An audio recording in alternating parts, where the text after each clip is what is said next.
السلام علیکم ورحمت الله وبرکاته. دوستانو امید لرم چې ټول به روغ او جوړ یاست. دوستانو لکه تاسو چې په واتس اپ کې دا څو ورځې کېږي یو پیغام به مو اورېدلی وي، هغه یو میسج ډېرو کسانو ماته هم راواستولو چې په دغه باره کې یې ویډیو جوړه کړه چې موږ څنګه کولی سو چې خپل واتس اپ چې دی هغه د هیک نه بچ کړو. نو دوستانو د ټولو در مخه زه راځم تاسو ته اوس هغه میسج پلی کوم او میسج درته وایم د واتس اپ په باره کې. د واتس اپ څخه کار اخلئ احتیاط کوئ. کوم کسان چې له واتس اپه کار اخلي د هغوی د خبرو د اورېدو لپاره هکرانو په موبایلونو کې د جاسوسۍ وسایل نصب کړي دي. اوس واتس اپ له خپلو 1 میلیارډ او 500 کارونکو څخه غوښتي چې خپل اپونه نوي کړي.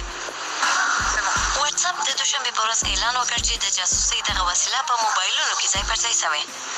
د واتس اپ په وینا د جاسوسۍ کوم وسایل چې د مې میاشتې په لومړیو کې کشف سول، پرته له دې چې د خبرو پر مهال کومه ستونزه پیدا کړي، د واتس اپ اپلیکیشن ته یې لار پرانستې ده. دغه شرکت د حل لارې وړاندیز کړی او هغه دا ده چې کارکوونکي یې خپل اپونه نوي کړي.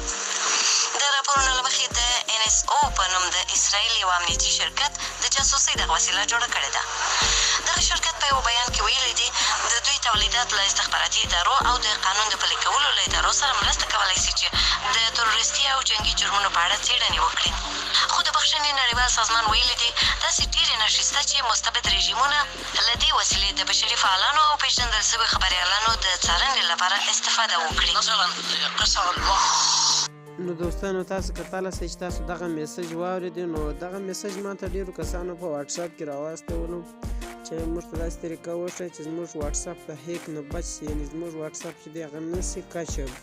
نو دا ډېره اسانه طریقه ده دوستانو. نو زه تاسو ته په دغه ویډیو کې مکمله طریقه درښیم چې تاسو څنګه کولی شئ چې خپل واتس اپ د هیک نه بچ کړئ. نو که تاسو په دا میسج سر خلاصوئ، د دې میسج معنا دا ده چې تاسو خپل واتس اپ چې دی هغه اپډیټ کړئ. نو دوستانو نور وخت مو نه اخلم، زه د ویډیو په طرف ویډیو شروع کوم. که د ویډیو شروع کېدو مخکې تاسو زموږ په چینل کې نوي یاست، دا سبسکرایب بټن به کلیک وکړئ، بیا به دا ګنټې نښان کلیک وکړئ، بیا په حال باندې کلیک وکړئ، بیا دا ویډیو ته لایک ورکړئ. نو د ټول در مخه د دوستانو تاسو راسئ پلی سټور ته. اوس هغه سړی چې وایي زما څه د پلی سټور امکان نشته یا زه پلی سټور نه لرم، د هغه دې مهرباني وکړئ بل ملګري ته دې وایي چې هغه اپډیټ کړي، بیا هغه اپډیټ واتس اپ ده ته ور واسئ. نو دغه طریقه تاسو کولی شئ چې خپل دغه وکړئ. نو دوستانو دلته اوس دغه واتس اپ ته ما اوس دستي اپډیټ کړو، نو د اوپن پر ځای اپډیټ لیکلی وي دلته ان انسټال دی. نو تاسو به دغه اوپن پر ځای اپډیټ ښه دلته لیکلي وي هغه اپډیټ پر ووهئ، نو ستاسو واتس اپ اپډیټ شي، انشاءالله بیا د خطره بچ کېږي. نو دوستانو خدای دې وکړي چې ویډیو مو خوښه شوې وي، ویډیو د نور ملګرو سره هم شریکه کړئ چې څوک پر دغه طریقه خبر شي او واتس اپ چې دی هغه اپډیټ کړي.